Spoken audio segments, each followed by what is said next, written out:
There is a part of the vital nature which takes a perverse pleasure in flaunting illnesses, pain, and suffering publicly to collect the sympathy of friends and acquaintances.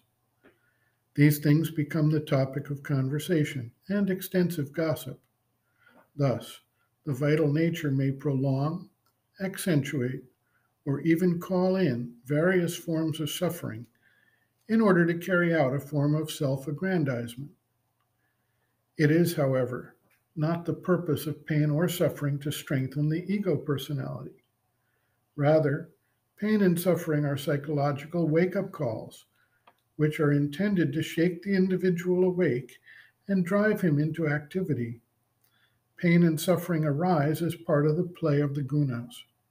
Excessive rajas can lead to strain and stress, and thus initiate a fall into the guna of tamas.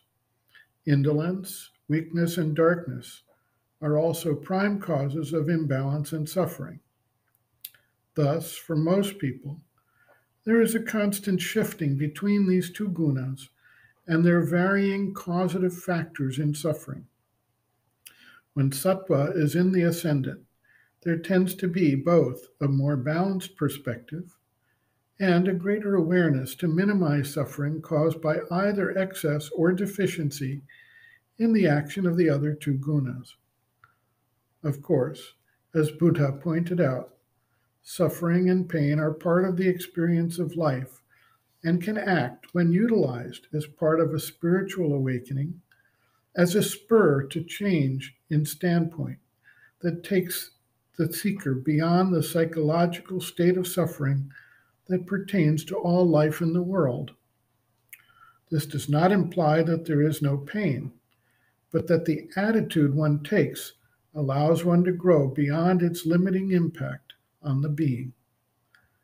The mother observes, quote, "One thinks of curing an illness only because one suffers. If it caused you no unpleasantness, you would never think of being cured of it. So, in the economy of nature, I think that the first purpose of physical suffering was to give you a warning. Unfortunately, there is the vital which pokes its nose into the affair and takes a very perverse pleasure in increasing, twisting, sharpening the suffering. Now, this deforms the whole system because instead of being an indicator, sometimes it becomes an occasion for enjoying the illness, for making oneself interesting, and also having the opportunity to pity oneself. All kinds of things which all come from the vital and are all detestable, one more than another. But originally, I think that it was this: take care. You see, it's like a danger signal. Take care, there's something out of order.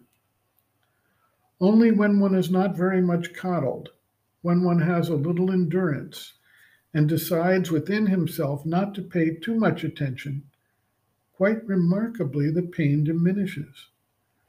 And there are a number of illnesses or states of physical imbalance which can be cured simply by removing the effect, that is, by stopping the suffering. Usually it comes back because the cause is still there. If the cause of the illness is found and one acts directly on its cause, then one can be cured radically. But if one is not able to do that, one can make use of this influence, of this control over pain in order, by cutting off the pain or eliminating it or mastering it in oneself, to work on the illness." End quote. Reference: Sri Aurobindo and the Mother, Living Within, the Yoga Approach to Psychological Health and Growth, Disturbances of the Body and Physical Consciousness, Will, Discipline, Endurance, pages 88 to 90.